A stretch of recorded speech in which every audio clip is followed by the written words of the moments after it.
এমন কিছু সমস্যা আমাদের জীবনে আছে যা কখনোই বদলানো যাবে না।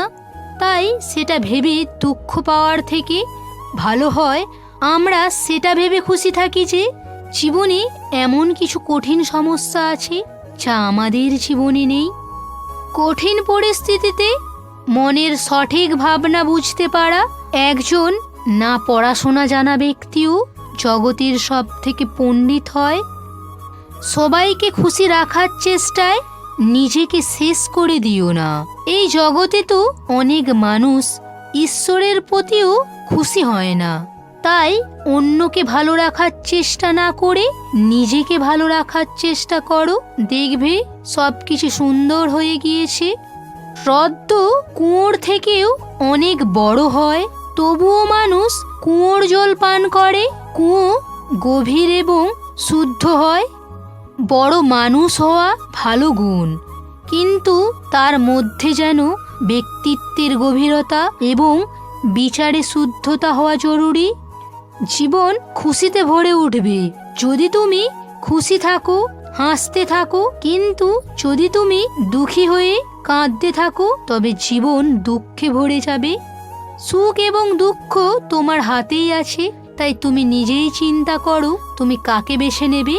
কারো সাথে তুমি সারা জীবন যতই ভালো করো না কেন, কিন্তু যদি তুমি পরিস্থিতির চাপে পড়ে একটা খারাপ করে দাও, তোমার সব ভালোগুলো একটা খারাপের কাছে হেরে যায়।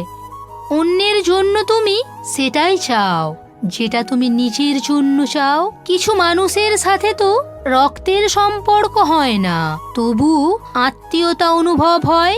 কারণ সম্পর্ক রক্ত দিয়ে নয়, অনুভব দিয়ে তৈরি হয়। যখন এই সমাজের চাপে মানুষ ভাঙতে শুরু করে তখন ভগবান তাকে জোড়া লাগাতে শুরু করে। তাই সমস্যা যতই আসুক না কেন ভগবানের ওপর বিশ্বাস হারিও না, কারণ তিনি একটা দরজা বন্ধ করে দিলে হাজারটা দরজা খুলে দেয়। তোমাকে বন্ধ দরজার দিকে তাকালে হবে না, খোলা দরজার খোঁজ করতে হবে। জীবনে আত্মীয়তার গাছ লাগানোর আগে জমিকে পরীক্ষা করে নেবে, কারণ সব মাটির ওপর বিশ্বাস থাকে না। দুধ কেটে গেলে দই হয়, দইকে ঘেটে দিলে মাখন হয়, মাখনকে জ্বালিয়ে দিলে ঘি হয়।